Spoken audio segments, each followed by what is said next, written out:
can you give me a sense of what level of investigations, how many investigations or legal actions are going on trying to get to the root of what caused the virus? Because you would think something of this magnitude would have a level of inquiry surrounding it that was at least as notable and I'd say covered by the press as something like inquiries into Trump's finances and the like. But I feel like I know very little about how much is going into getting at the bottom of the origin story.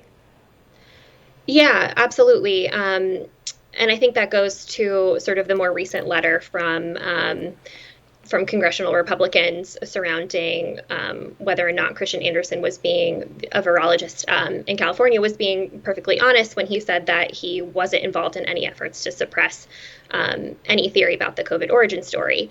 Essentially, what we've seen over the last 2 years is virologists saying one thing in public and then another thing in private. And what my organization, US Right to Know, has found through FOIA requests is that at the same time, many virologists and scientists were saying any sort of implication that this, novel coronavirus could have come from the novel coronavirus labs in Wuhan is a conspiracy theory. They were saying in private amongst each other that was a very real possibility. And some features of SARS-CoV-2, the virus that causes COVID-19, are a little bit unusual and may point to it not having arisen in nature. So I think there's this kind of false consensus in the press built sort of on these not totally truthful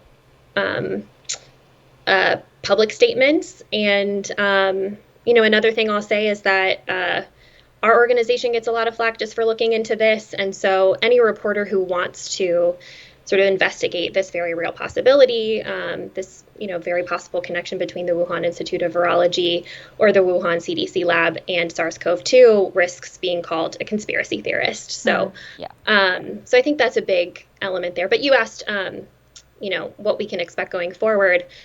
The World Health Organization did put together a group called SAGO that is going to essentially put out a report of what science is needed going forward to exculpate the labs in Wuhan and also, get down to the bottom of how this pandemic started.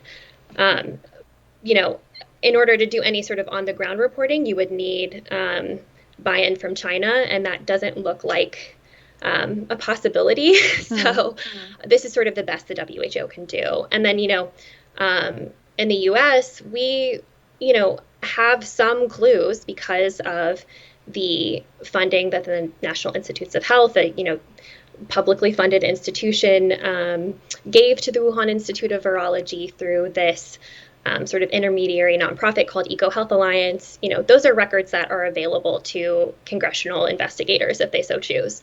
And we know that the Senate Help Committee is interested in investigating both, what sort of went wrong with the U.S. response, but also how this pandemic started. And there are a bunch of committees in the House also that I think should Republicans get the majority would be interested in subpoenaing documents and figuring out what happened here.